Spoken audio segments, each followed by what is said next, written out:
Dis donc, il ferait pas un peu trop chaud ici? Oh là là, qu'est-ce que j'ai froid aux pieds! Il fait chaud. On pourrait pas monter de chauffage, je trouve qu'il fait un peu frisquet. Il fait froid.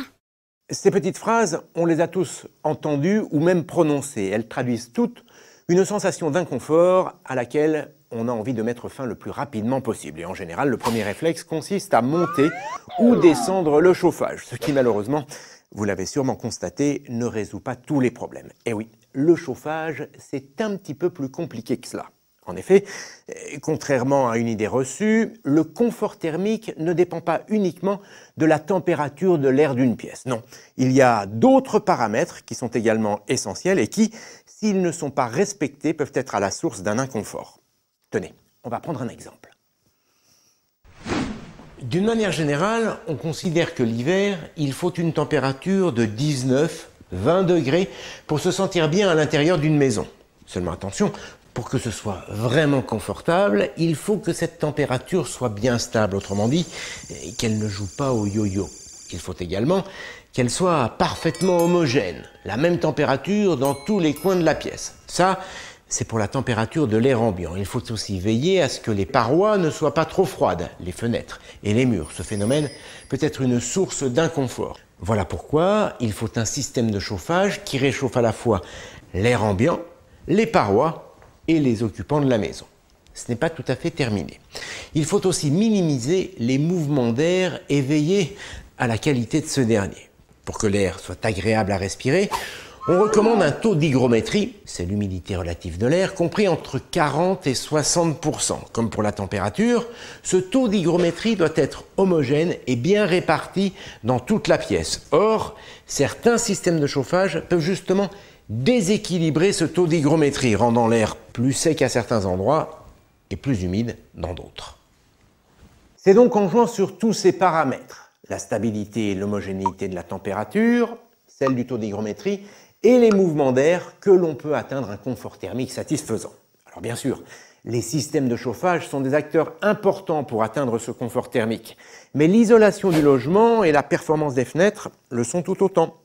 D'ailleurs, très souvent, des travaux d'isolation sont suffisants pour améliorer le confort thermique et dans tous les cas, ils doivent être étudiés avant de rénover un système de chauffage. Pendant bien longtemps, et souvent à juste titre, on a pensé que le chauffage électrique n'était pas en mesure d'atteindre un confort thermique, comment dire, absolu. C'est vrai que quand on parle de chauffage électrique, on pense bien souvent au fameux convecteur. Normal, c'est le tout premier système de chauffage électrique qui a vu le jour. C'était dans les années 70. Comme son nom l'indique, le convecteur fonctionne sur un principe physique simple, la convection. Un convecteur est équipé d'une résistance qui se trouve à l'intérieur d'un caisson métallique. Au contact de cette résistance, l'air se réchauffe. L'air chaud étant moins dense que l'air frais, il s'élève et s'échappe par le haut de l'appareil, tandis que l'air ambiant, plus frais, vient prendre sa place, etc., etc. Ça tourne en boucle, d'où le mouvement de convection. Alors ce système de chauffage est loin d'être parfait. En effet, d'une manière générale, l'air chaud ayant tendance à s'élever, il fait toujours plus chaud en haut qu'en bas de la pièce. Et avec les convecteurs, c'est encore plus flagrant. La température de la résistance grimpe jusqu'à 300 degrés Celsius. L'air chaud qui s'échappe de l'appareil atteint facilement 100 degrés Celsius et parfois plus. Résultat, la température de l'air à l'intérieur de la pièce est, comme vous le voyez, très stratifiée. Et pas la peine d'être un géant pour s'en apercevoir. Même chose avec l'humidité. L'air est plutôt sec au niveau du visage. Dommage, car c'est l'air que l'on respire, alors qu'il est plutôt humide au niveau du sol. Bref, vous l'avez compris, en matière de confort thermique, le convecteur, c'est pas vraiment ce qui se fait de mieux. Le deuxième système de chauffage électrique qui a vu le jour, c'est le panneau rayonnant. On parle également de panneau radiant. On l'appelle comme ça, car il associe à la convection un autre phénomène physique de transfert de chaleur, le rayonnement. Pour bien comprendre, je vous emmène au ski, à la montagne, en plein hiver. Oh non! Un bel hiver avec un beau soleil! Voilà, nous y sommes. La température extérieure est de -5 degrés Celsius. Certes, C'est un peu frisqué et pourtant, avec ce beau soleil et malgré le froid, on n'a qu'une idée en tête, celle de retirer l'anorak et de se prélasser en t-shirt à une terrasse. Et tout ça alors qu'il fait moins 5 degrés Celsius. Comme quoi, la température de l'air n'est pas le seul critère du confort. En fait, c'est le soleil qui nous réchauffe directement par rayonnement.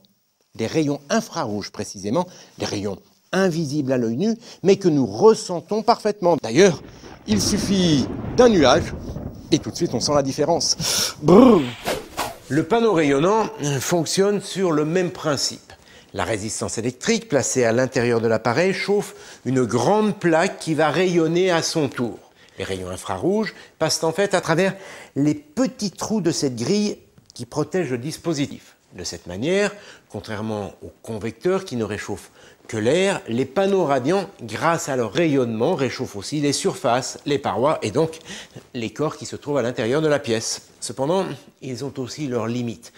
Pour rayonner, les plaques doivent être très chaudes, environ 250 degrés Celsius. Résultat, le rayonnement produit souvent trop de chaleur. D'ailleurs, on le ressent parfaitement lorsqu'on se trouve à proximité du panneau, dans les premiers mètres. Et puis, la température très élevée du panneau provoque là aussi une convection encore très importante qui produit, comme pour les convecteurs, une stratification de la température et du taux d'hygrométrie. En fait, c'est paradoxal, l'inconvénient avec les panneaux radiants, c'est qu'ils peuvent être trop chauds. Heureusement, les ingénieurs ont trouvé la parade avec une nouvelle génération de radiateurs électriques, des radiateurs à chaleur douce, c'est-à-dire des radiateurs capables de rayonner à basse température. Avec ces radiateurs à chaleur douce, la température de l'air qui s'échappe de l'appareil est beaucoup moins élevée. Il n'y a donc plus de stratification de la température de l'air et du taux d'hygrométrie.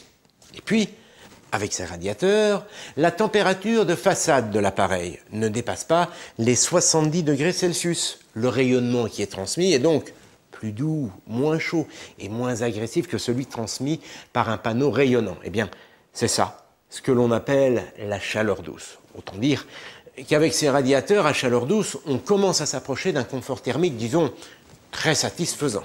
Enfin, il manque tout de même à la chaleur qu'il diffuse ce petit quelque chose qui permet d'éviter les variations de température. Eh bien, ce petit quelque chose, c'est ce qu'on appelle l'inertie. L'inertie, c'est la capacité qu'a un matériau d'emmagasiner la chaleur et de la restituer progressivement, sans à-coups.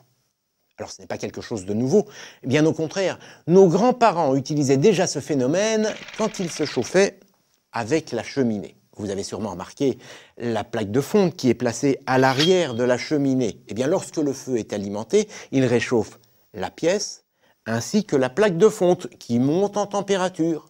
Puis, lorsque le feu prend fin, que les bûches de bois sont consumées, eh bien, la plaque de fonte prend le relais et diffuse sa chaleur progressivement. Grâce à cette inertie, les radiateurs se comportent toujours comme un point chaud permanent, stable et homogène. Du coup, la température de la pièce le devient aussi. Vous l'avez donc compris, c'est en utilisant les propriétés de la chaleur douce, c'est-à-dire un rayonnement à basse température et de l'inertie qui apporte une température stable et homogène dans la durée, que le confort thermique est le plus grand. Aujourd'hui, il existe différents systèmes de radiateurs chaleur douce à inertie. Il y a par exemple les radiateurs à fluide caloporteur. La résistance électrique est placée en bas de l'appareil et elle réchauffe un fluide qui se trouve à l'intérieur et qui ensuite va chauffer la façade en aluminium. Et c'est cette dernière qui se met ensuite à rayonner tout en douceur. Puis, lorsque le radiateur est en veille, eh bien, il n'y a pas de rupture. Grâce à l'inertie du fluide caloporteur, eh bien, le radiateur continue à diffuser doucement sa chaleur.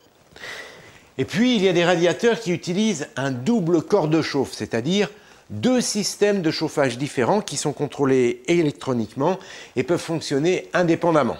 Le radiateur est équipé d'un film chauffant en façade et d'un corps de chauffe en fonte à l'arrière. Concrètement, ce film est parcouru par une résistance extrêmement fine. Ce film fonctionne sur le même principe qu'une vitre dégivrante de véhicule. Il est très réactif, autrement dit, il monte très rapidement en température. Il chauffe la façade qui ensuite rayonne tout en douceur. Alors en général, ce dispositif suffit durant les premières fraîcheurs de l'automne. Puis, quand l'hiver est bien là, eh bien, le corps de chauffe en fonte à l'arrière vient en renfort et grâce à l'inertie de la fonte, eh bien, la température est toujours bien stable et homogène, même les jours les plus froids.